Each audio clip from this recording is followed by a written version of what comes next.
here at King Cong Brewing Company. I'm here with Cong Nguyen, the owner and founder. We're here featuring this location, which is right in Stanford Settlements neighborhood, and we're a neighborhood center. We've enjoyed some great celebrations here at King Cong in the past, so thanks for having us today. Yeah, thank you for having me. Maybe you could talk a little bit about how you got into this business. Yeah, I went to UC Davis Master Brewers Program back in 2014. Okay. I took a leap of faith, and before I started this, I was doing like a 9 to 5. I worked for the family, and I felt like it was time that I, adventured to something else. Something that would kind of fulfill my joy more than anything else. And so I went to the program, got really kind of obsessive with the whole process, and here we are like 6 years later. We've been open since 2017, and we're just growing, and I'm just trying my best to get us where we could be.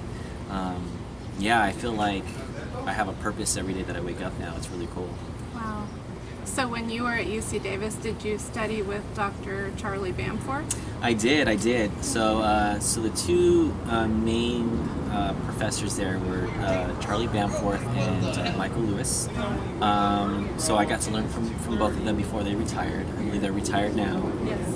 Yes. It was a great experience. Everything you've heard about him is true. He is the Pope of Foam, and they are very, very, very well-respected people in the industry, and they're really, really down to earth too. I mean, their personalities are awesome. We had Dr. Bamforth last night on for just a few minutes on our nightly live Oktoberfest online, and he talked about the health benefits of drinking beer, which I really needed to know because I need to feel good about that. So Yeah. You do your brewing here.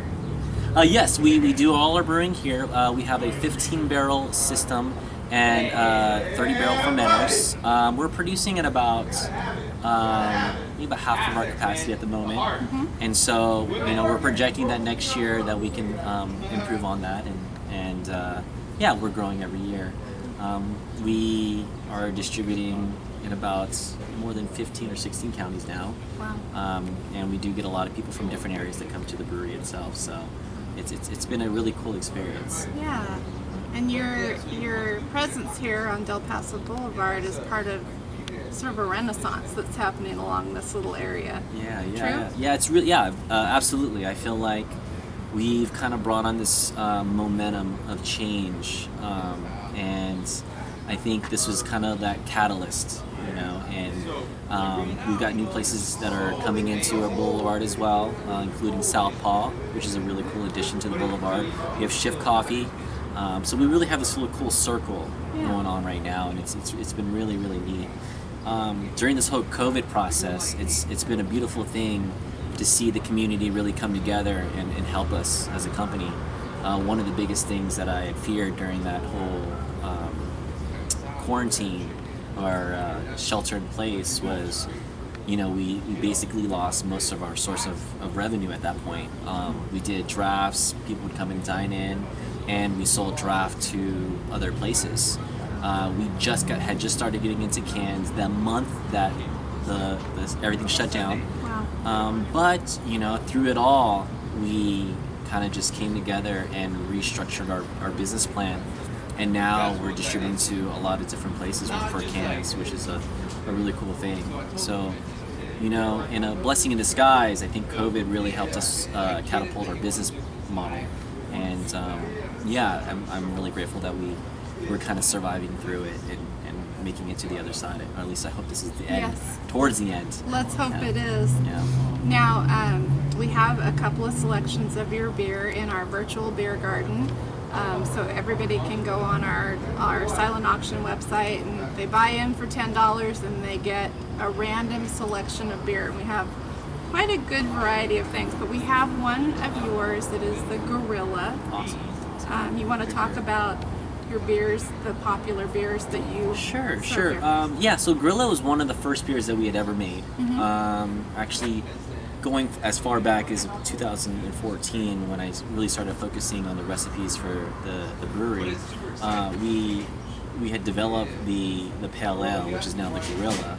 It is modified now from what it was before because, changes of trend have occurred since 6 years ago to now. So the Gorilla Pale Ale, we made a twist. A lot of times when we talk about Pale Ales, a lot of people think about Sierra Nevada, and believe it or not, Sierra Nevada for a Pale Ale is very hoppy, and could be comparable to other IPAs. However, we decided to take a twist and make something lighter, less hoppy, more like citrus forward kind of thing, and yeah, that was the beer that we came out with, and a lot of people really love that beer, and it was nice to call it the Gorilla because it was one of the first recipes, so it was really cool. I love it. Yeah, there's another one that's really popular called the Orangutan. That's a double IPA, and that's really fruit forward. And a lot of our beers are revolved around the idea of drinkability. So despite being 8%, it doesn't taste like it. And despite being kind of hop forward, it's not as hoppy as other beers can be. And I think we really did really well with those two beers, and I hope they continue to grow in popularity. Yeah, absolutely. So a couple of years ago now, we had our big day of giving donation celebration here on your patio, and many of our viewers on this Zoom and Facebook Online will remember coming out here and enjoying this beautiful space. And you used to have like giant Connect 4 and giant Jenga. Yes. We still have those things that just put away. They're just put away right now. Until people can start sharing things again. Yeah. We've kind of made it a point to just kind of keep things distant, and any groups that come in, they just kind of stay within among themselves. And so now you're we're starting to open up a little bit, going for that orange tier hopefully pretty Absolutely, soon. Yeah. So people can come in now. Yes. Enjoy the patio. Absolutely. Besides your all of your beer, you have some food selections as well. Yes. We mainly serve pizzas. We have what are called banh mi sandwiches. We have salads. We started doing some burgers. We have a lot of different small appetizers and things like that. We have a small kitchen, but we like to kind of experiment a little bit. And as our kitchen program grows, we'll kind of start evolving more of those different choices. That's great. And Thursday nights are trivia night. Is that Yes. true? Is it back? It's back. Yay. It's back. We make sure tables are separated. We understand that it can, more people will be showing up to our place. So we do keep that in mind. One of the biggest things is that we wanted to kind of bring normalcy back.